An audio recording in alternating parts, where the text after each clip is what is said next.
अब ये हमसे आजमाइश लेता है कि अब तेरी इच्छाएं तो मैं पूरी कर रहा हूँ, तेरे दिन फेर रहा हूँ, मगर वो समय निकालना उन चीज़ों के लिए जिन्होंने तुम्हें बुरे वक्त में साथ दिया, तो वो क्यों इतना कठिन कर देता है? क्यों? क्या वो हमारी आजमाइश कर रहा था कि तू बुरे वक्त तो मेरे साथ जुड़ा था, मेरी माला जपता था, मेरा नाम हर पल लेता था, बट आज तेरा समय बेहतर हो रहा है, कुछ हो रहा है, तो तू वो करता है या नहीं करता? क्या ही वो आजमाइश लेता है रब हमसे? देखें बेटे, हमारी जो सांस है ना, हर सांस हमारी आजमाइश है। जो पहली ब्रीथ आपने ली वहां से आपकी आजमाइश शुरू होती है और लास्ट ब्रीथ तक आपकी आजमाइश चलती है। हम आजमाइश को ना स्किप करते हुए ना 6-6 माह, साल-साल, 10-10 साल के बाद देखने के आदी हैं। ये ऐसा नहीं है कि जी 2020 मेरे बड़े आजमाइश का है और इस तो पहले 2010 च बड़ी आजमाइश हुई सी ते उस तो पहले जनाब 1948 च हुई सी। ऐसा नहीं है। इसके दरमियान भी आजमाइश ही चली है। चाहे हम उसमें बड़े हैप्पी थे ना, चाहे बड़े खुश थे ना, वो भी आजमाइश थी। हम आजमाइश सिर्फ दुखी घड़ियों को समझते हैं, सिर्फ तकलीफ के समय को आजमाइश समझते हैं।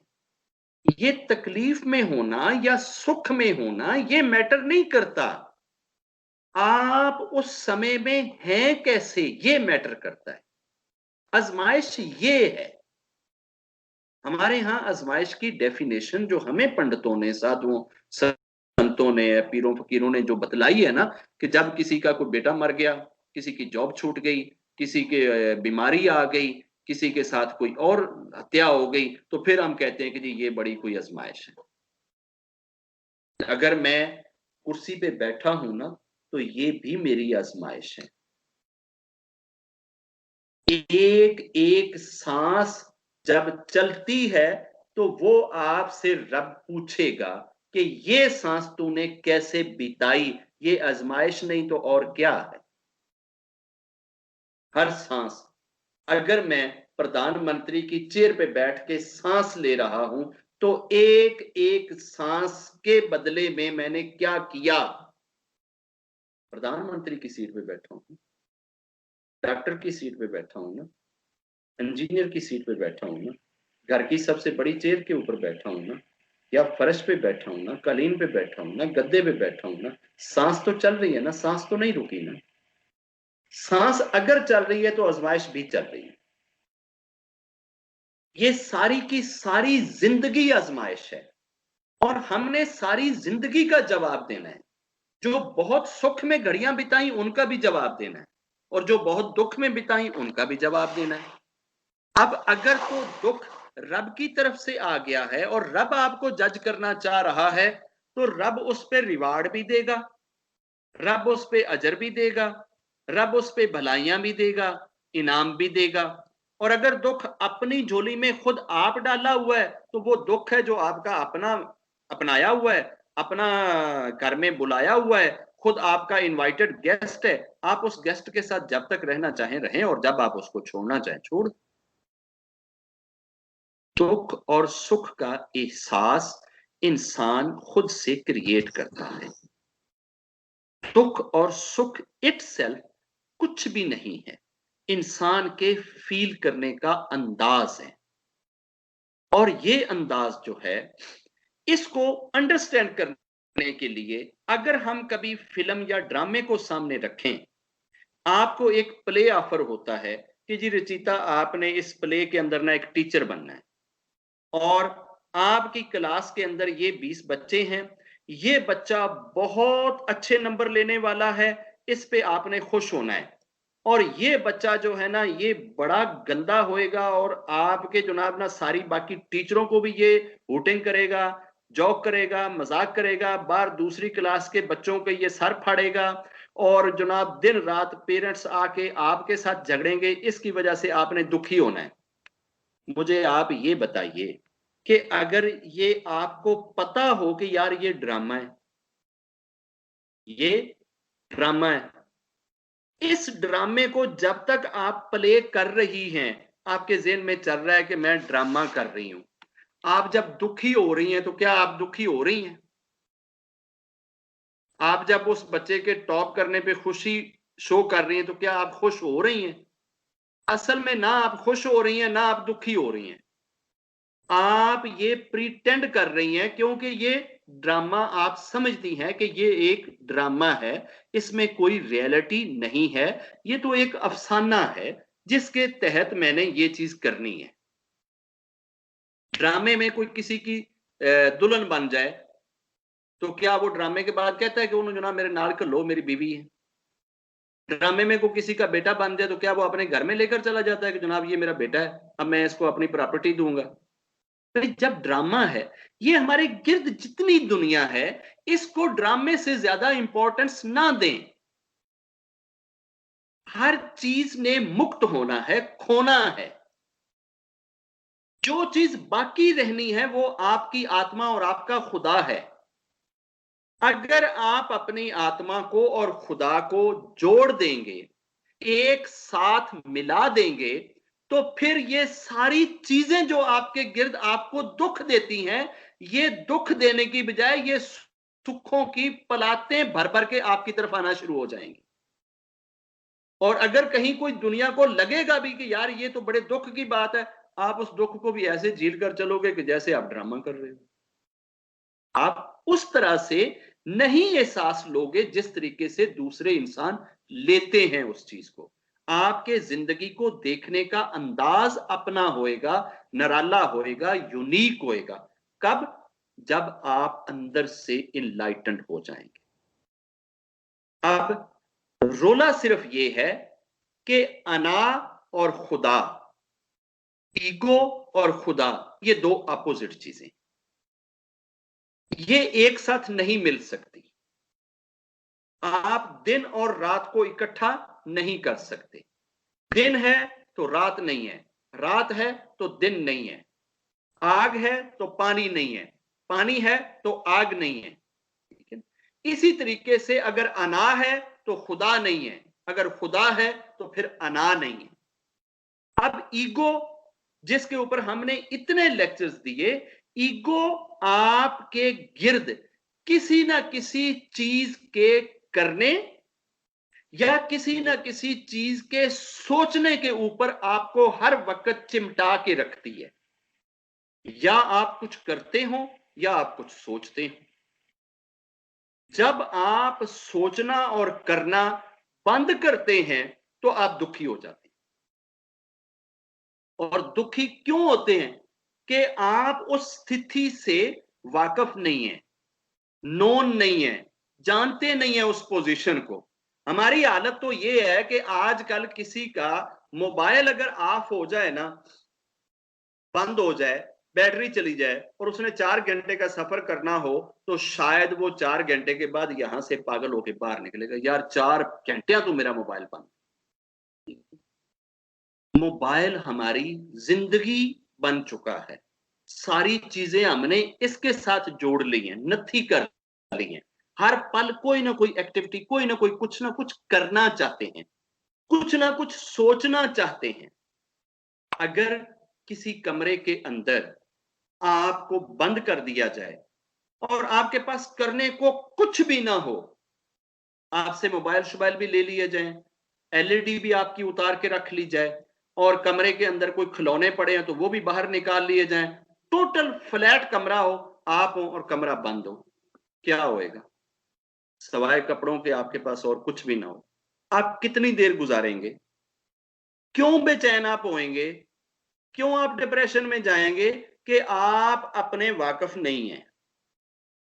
जिस तरह हमारे साथ वाली सीट पे अननोन बंदा बैठ जाए तो हम बड़े बेचैन हो जाते हैं, यार इसको तो मैं जानता ही नहीं हूं। और अगर कोई क्लास फेलो बैठ जाए तो हम बड़े खुश हो जाते हैं कि यार ये तो मेरी बड़ी अच्छी बीतेगी, बड़ा सफर अच्छा होएगा। अनजान चीज के साथ आप बेचैन होते हो ना, आप अपने अनजान हैं, इसलिए आप अपने साथ बैठ नहीं सकते, आप अपने साथ रह नहीं सकते। आप 3 घंटे के बाद या 3 दिन अगर आपको कमरे में अकेला रख लिया जाए, आपसे कोई बात ना करे, आपकी कोई एक्टिविटी ना हो, आप तीसरे दिन पागल बन के बाहर निकलेंगे। क्यों? कि सबसे ज्यादा अनजान आप अपनी जात से हैं, अपने बीइंग से हैं, अपने होने से हैं। हम शब्द यूज करते हैं इंसान के लिए ह्यूमन बीइंग। बीइंग का तो मतलब है होना, बीइंग का मतलब होना है, ह्यूमन बीइंग हम बोलते हैं। और अगर हम इसको दो साइडों से लाएं, ह्यूमन थिंकिंग और ह्यूमन डूइंग, हम असल में हर पल ह्यूमन या थिंकिंग होते हैं या ह्यूमन डूइंग होते हैं। हम ह्यूमन बीइंग जो दरमियान वाला रास्ता है ना, वो नहीं होते। जिस दिन हम ह्यूमन बीइंग हो जाएंगे, उस दिन ये सारी की सारी आजमाइशें जो दाएं बाएं बिखरी पड़ी हैं, ये खुद ब खुद खत्म हो जाएंगी और आप क्लास में टॉप कर जाएंगे। ह्यूमन बीइंग होना हमारे लिए मुश्किल है। हम हर चीज को ना ख्वाहिश बनाते हैं। ये जो सत्संग में बैठते हैं ना, ये भी ख्वाहिश बना लेते हैं। मंदिर में जाते हैं ना, तो वो भी एक ख्वाहिश बना के मंदिर में जाते हैं। पूजा करते हैं ना, तो पहले ख्वाहिश बनाते हैं, फिर पूजा करते हैं। दान देते हैं ना, पहले ख्वाहिश बनती है, फिर दान देते हैं। यज्ञ करना हो तो पहले ख्वाहिश बनती है, फिर यज्ञ करते हैं। खुदा को पाने के लिए निकलें तो पहले ख्वाहिश बनती है, फिर पाने के लिए निकलते हैं। एवरी टाइम हम या थिंकिंग या doing, thinking doing, thinking doing, ये थिंकिंग और डूइंग के चक्कर से निकल जाओ। जिस दिन बीइंग के चक्कर में आ जाओगे, उसी दिन खुदा मिल जाएगा। और ये खुदा के पाने का तरीका है, वो हमें आता नहीं है। ये क्यों कहा जाता है कि खुद में डूब के पा जा सुरागे जिंदगी, अपने आप को पहचान के खुदा को पहचान ले। आप अपनी बीइंग में जिस वक्त चले गए, आपने अपने होने को जब तस्लीम कर लिया, खुदा को आप उसी पल पा लेंगे। और वो हमें आता नहीं है। और अटर्नल पीस सिर्फ इसके अंदर है, बाकी सिर्फ ख्वाहिशें हैं। और महात्मा बुद्धा ने क्या कहा था? ख्वाहिशों को मार दो, बस ख्वाहिशों को मार दो, ख्वाहिशों को किल कर दो। जब उनके पास किसी ने जाकर ये कहा था कि आई वांट गॉड, उसने कहा आई को भी छोड़ दे, वांट को भी निकाल दे, पीछे गॉड बच जाएगा। जिस दिन तू आई को भी मिटा देगा और अपनी ख्वाहिश को किल कर देगा, उसी दिन तुझे खुदा मिल जाएगा, क्योंकि तू खुदा से जुदा है ही नहीं है। हमारी ये बॉडी सेल से बनी हुई है। सेल्स खरबों के हिसाब से बॉडी में है। और मजे की बात यह है कि हर सेल से दूसरे सेल के दरमियान में स्पेस है, और वो स्पेस सेल से ज्यादा है। बॉडी के अंदर स्पेस ज्यादा है। उस स्पेस को हम जानते नहीं, उसको पहचानते नहीं। और स्पेस जो है, ये होने की अलामत है, खुदा की अलामत है। उसके साथ हम अपने आप को नथी नहीं करते। हम घर देखते हैं, कमरा देखते हैं, तो आकर इस स्पेस को नहीं देखते। हम घर खरीदना है ना, अच्छा ये जनाब अलमारी कैसी बनी है, अच्छा दीवार के ऊपर जनाब ना वॉलपेपर कैसा लगा है, अच्छा यार इसकी छत जो है वो लेंटर है, गार्डर है, टीआर है, इसका ये। हम दीवारों को घर कहते हैं। घर दीवारें नहीं है, घर ये स्पेस है। और जब हमें स्पेस से प्यार आ जाएगा, तो फिर ये घर से रिलेटेड जितनी परेशानियां जुड़ी हुई हैं वो खत्म हो जाएंगी, क्योंकि स्पेस तो सेम है। महल के अंदर भी स्पेस बिल्कुल वैसी है जैसे सड़क के किनारे पे लगे हुए टेंट के अंदर होती है। महल वाले की स्पेस टेंट वाले की स्पेस से बेहतर नहीं है। सिर्फ महल वाला दीवारों को बेहतर बना के ये समझ रहा है कि शायद उसका घर बेहतर है। तो घर तो स्पेस है, क्या दीवारों के बीच में तो वो नहीं रह रहा ना, वो रह तो स्पेस में ही रहा है ना। तो स्पेस तो टेंट के अंदर भी पड़ी है और स्पेस सेम है। रह दोनों सेम रहे हैं, मगर दोनों की फीलिंग्स डिफरेंट है। उसको उसी घर से करोड़ों परेशानियां जुड़ी हुई हैं। उसने डस्टिंग के लिए अलग से बंदा रखा है, 2 दिन छुट्टी पे चला जाए वो जनाब नाक मुंह चढ़ाने लग जाता है, जनाब मेरा वो डस्टिंग वाला जो है ना वो बंदा किधर चला गया, उसको छुट्टी किसने दी है, वो गया क्यों है जी, उसका बेटा बीमार है, वापस बुलाओ उसको। उसको नजर नहीं आता ये जनाब फानूस के ऊपर, पंखों के ऊपर, फर्श के ऊपर इतनी डस्ट पड़ी है। उसी घर का बिजली का बिल आ जाए वो स्यापा, उसी घर के अंदर गैस चली जाए वो स्यापा, उसी घर के अंदर पानी ना पहुंचे वो स्यापा, उसी घर के अंदर दीवार में नमी पड़ जाए वो स्यापा। करोड़ों परेशानियां उसने उस घर की अपने सर पे ली हैं। टेंट वाले नू ना ते बिजली का बिल आएगा, ना उन्होंने को गैस का बिल पैना, ना उन्होंने जनाब कोई होर स्यापा है, ना उन्होंने कोई डस्टिंग वाला चक्कर है, ना उन्होंने को घर च 10-12 को नौकर चाहिए ने, ना कोई होर, वो आराम नाल बैठा है। हो सकता है टेंट वाला सारा दिन हुक्का पी के एंजॉय कर रहा होवे ते महल वाला बैठा होया सारा दिन ये सोच रहा होवे प्लंबर नू सुबह 8 बजे फोन किया, शाम के 4 बज गए ने, कंजर हाले तक नहीं आया। ਉਹਦਾ सारा दिन प्लंबर नहीं आया, वो महल च बैठ के बेचैन है क्योंकि उसका प्लंबर नहीं आया, पानी वगी जा रहा है, उसका इलेक्ट्रिशियन नहीं आया, पंखा नहीं चल रहा है, एसी नहीं चल रहा है, सेंट्रल एसी खराब हो गया जी, उसका ये है। अब बैठा महल में वो बेचैन है, ये बैठा टेंट में और आनंद में है। असल में आनंद और बेचैनी वो हमने चीजों के साथ जोड़ ली है। जब चीजों के साथ से हम अपनी खुशी और गमी को निकाल देंगे, स्पेस के साथ हो जाएंगे, तो स्पेस एवर एग्जिस्टिंग है और वो हमेशा एक जैसी है, उसमें कॉन्स्टेंसी है, उसके अंदर चेंज नहीं है। और हम चेंज की वजह से दुखी या सुखी फील कर रहे होते हैं, फिर वो बंदा ना दुखी होता है ना सुखी होता है, वो एवर एक जैसा होता है। आज आपकी हैरानी के लिए बताऊं एक चीज, एक बुक दुनिया में छपी है 250 पेज की, 250 उसके पेज हैं। और मजे की बात यह है कि 250 के 250 पेज खाली हैं, एक भी शब्द उन पे नहीं लिखा हुआ। और ये बुक छपवाने के लिए उस आदमी को कुछ 10-15 वर्ष कोशिश करनी पड़ी। जिसके पास जाए पब्लिशर को कहे कि यार ये मेरी बुक छापो, वो देखें जनाब बीच में वर्के खाली, वो कहे यार ये हम खाली वर्कों को कैसे छाप दें, ये हम कैसे छाप दें, इसमें तो कुछ लिखा हुआ नहीं भाई, कुछ लिख के ला तो हम इसको छापे ना। वो कहे यार ऐसे ही छापो ना इसको, वो कहे भाई ये बुक ही नहीं है। असल में वो बुक थी, वो बुक है और वो बुक रहेगी। 250 पेज की book, every page is totally blank. अब इंसान वर्ताए हैरत में पड़ जाता है कि यार एवरी पेज इज ब्लैंक और 250 पेज है उस बुक में, क्या है उस बुक में? असल में वो ब्लैंक पेज आपको स्पेस से जोड़ते हैं और हमारी आदत है स्पेस से अपने आप को अनअटैच करते हैं। बोर्ड इतना बड़ा हो ना क्लासरूम में और टीचर जाकर अपने मार्कर से काला सा एक निशान लगा देना, तो पूरी क्लास उस काले निशान को देखती है, पूरा व्हाइट बोर्ड उनको नजर नहीं आता है, उस पूरी स्पेस को नहीं देखते। हम आदि इस तरह के हैं, हमारी थॉट इस तरह से है कि हम मैटर के साथ, एक्शन के साथ या थॉट के साथ अपने आप को हमेशा एफिलिएटेड रखते हैं और जो दरमियान वाला मीडियम है उसको छोड़ देते हैं, बीइंग वाले को छोड़ देते हैं। अगर आप अपने होने को, अपने बीइंग को पालेंगे तो यकीनन आप खुदा को पालेंगे। बीइंग को हम पाते को नहीं है, हम बाकी जो चीजें थॉट से रिलेटेड हैं, जो चीजें एक्शन से रिलेटेड हैं, यही सारी हमारे दाएं बाएं फैली हुई हैं। और ये थॉट की हुई सारी चीजें भी खत्म हो जानी है, एक्शन से रिलेटेड भी सारी चीजें खत्म होनी है।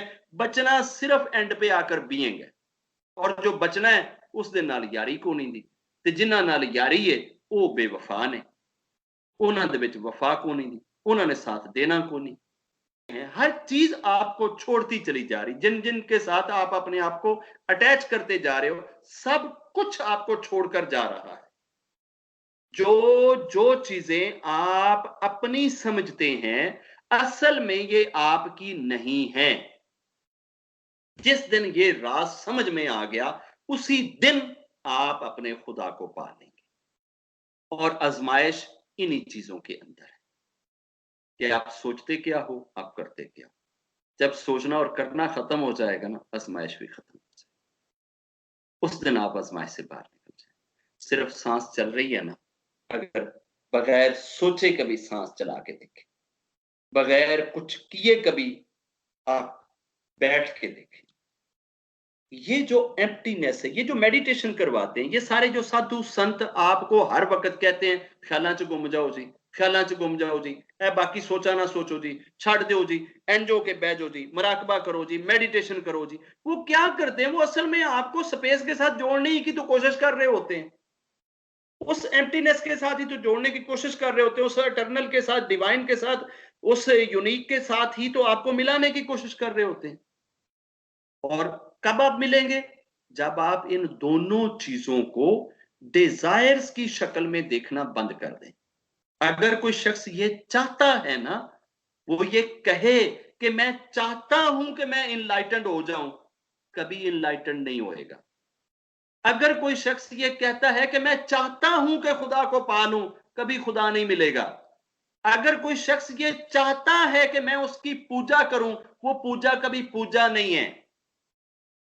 चाहते हुए दो हो जाती हैं चीजें, एक जो चाहत कर रहा है और एक जिसकी चाहत की जा रही। आप अपने आप को जब अड करके, अलग करके देखेंगे, उस वक्त तक आप उस एक के साथ एक हो नहीं सकते। और जब तक आप उस एक के साथ एक नहीं होएंगे, उस बीइंग में आप जा नहीं सकते। और जब तक आप बीइंग में नहीं जाएंगे, आप इनलाइटेंड हो नहीं सकते, आप रब को पा नहीं सकते। राज बड़ा सिंपल सा है, जिन जिन को समझ आ गया उन्होंने खुदा को पा लिया, और जिन जिन को समझ नहीं आया वो मारे फिर रहे हैं। कोई कहता है जनाब मैं इतने सालों से खुदा को ढूंढ रहा हूं, कोई कहता है जनाब मैं इतने वर्षों से खुदा को ढूंढ रहा हूं, कोई कहता है जनाब मैं इनलाइटन हो चुका हूं, मैं इनलाइटन होने के सफर पे हूं, मैं इनलाइटन होना चाहता हूं। ये जब तक ये शब्द यूज हो रहे हैं, समझ लो ना वो इनलाइटेड है ना गॉड कनेक्टेड। चाहत जो होती है, ऐसा नहीं है कि अब आप ये कहें कि जनाब इसका मतलब है हम सबको ये चाहत मिटा देनी चाहिए कि हम इनलाइटन हो। ऐसा नहीं है कि हम सबको ये चाहत मिटा देनी चाहिए कि हम गॉड कनेक्टेड हो। ऐसा नहीं है। स्टार्ट आप चाहत से लेते हैं, लेकिन अपनी चाहतों को जब आप खुदा के ताबे कर देते हैं तो ये चाहते मिटने के साथ ही आपको खुदा मिल जाता है। हम ये कल परसों ही तो बात कर रहे थे ना बाबा कबीर की। बाबा कबीर क्या करता था? क्या कहीं लिखा है कि बाबा कबीर जो है ना वो गया है उधर कैलाश में और जनाब 20 साल उधर कैलाश में बैठा रहे, उसने 13 साल के यज्ञ किए, वो इतने साल पीपल के या बोर्ड के दरख्त के साथ उल्टा लटका रहा है? ऐसा कुछ नहीं है। उसने करोड़ों रुपए कोई अंबानी फैमिली की तरह दान दिए हैं, उसने कोई हॉस्पिटल बनाए हैं, कोई सड़कें बनाई हैं, ऐसा कुछ नहीं है। वो भाई नॉर्मल एक कॉमन इंसान कॉमन तरीके से रफूगरी करता था। वो खेस बनाते थे, ये जो कपड़ा बुनते हैं वो बनाते थे, और सारा दिन लोग ਜਿਹੜੇ फटे पुराने कपड़े ले आंदे सी बस ਉਹ ਉਹਨਾਂ ਦੀ ਰਫੂਗਰੀ ਕਰਦੇ ਹੁੰਦੇ ਸੀ। ਸਾਰਾ ਦਿਨ ਰਫੂਗਰੀ ਕੀਤੀ, ਸ਼ਾਮ ਨੂੰ ਜਨਾਬ ਸ਼ਾਮ ਪੈਂਦੇ ਹੀ ਆਰਾਮ ਨਾਲ ਸੌਂ ਗਏ, ਵੱਲੇ ਉੱਠੇ ਹੱਥ ਮੂੰਹ ਧੋਤਾ ਤੇ रफू करना शुरू कर दिया। कोई बंदा गया, उसने 4 माह बाबा कबीर के साथ गुजारे ये देखने के लिए कि बाबा कबीर पूजा क्या करता है, पाठ क्या करता है, जप क्या करता है, सिमरन क्या करता है, नेकियां क्या करता है, दान क्या देता है, सेक्रिफिकेशन क्या करता है। ये सारी चीजें वो ढूंढता रहा और बाबा कबीर में कुछ ना ढूंढ पाया।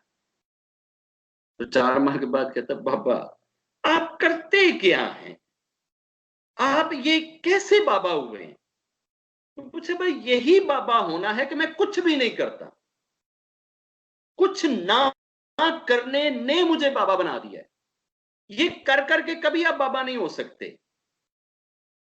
ये जो गुरुजी ने भी कहा था ना कि डिस्कशन करने नाल खुदा नहीं लभदा, तो भाई कुछ भी करने नाल खुदा नहीं लभदा, क्योंकि वो एक्शन से रिलेटेड है, वो थॉट से रिलेटेड है। ना एक्शन में खुदा है ना थॉट में खुदा है। खुदा तो होने में है कि आप हो जाएं उसके। जब तक आप उसके होते नहीं हैं उस वक्त तक खुदा आपका नहीं होता। वो होना हमें कोई नहीं सिखाता, उस होने की तरफ हम नहीं चलते, हम एक्शंस और थॉट के अंदर खुदा को ढूंढने की कोशिश करते हैं। ऐसे खुदा नहीं मिलता। खुदा तब आएगा जब आप अपने आप को खुदा से जुदा ना समझें। और अगर आप अपने आप को खुदा से जुदा नहीं समझेंगे तो आप जिस हाल में होंगे, मुझे ये बताइए कि आप उस हाल पे हैप्पी होंगे या ना खुश होंगे? जब खुदा आपके साथ है तो आप क्या करेंगे? हैप्पी होंगे। तो फिर शिकवा जरा मुझे जबान पे ला के दिखाएं। और अगर शिकवा जबान पे आ रहा है तो इसका मतलब है कि खुदा साथ नहीं है। तो ये सिर्फ एक एंगल है, एक पर्दा है। उस पर्दे के उतरते ही आप इनलाइटेंड हो जाते हैं, और वो पर्दा हमारी थॉट, हमारे एक्शन, हमारे सरों पे, हमारे दिमागों पे, हमारी सोचों पे बैठाए हुए हैं। हम उन पर्दों की वजह से, उस धुंध की वजह से इनलाइटेंड नहीं हो पाते, उस अटर्नल लाइट को नहीं फील कर पाते, उस रोशनी को नहीं फील कर पाते। जिस दिन ये पर्दे उतर गए उसी दिन हम खुदा के और खुदा हमारा। रब करे कि ये पर्दे हम सब की आंखों से हटें। बहुत मेरी रब से दुआ है कि हमें वो अटर्नल, हकीकी, रियल एक ओंकार से जुड़ना नसीब हो। जय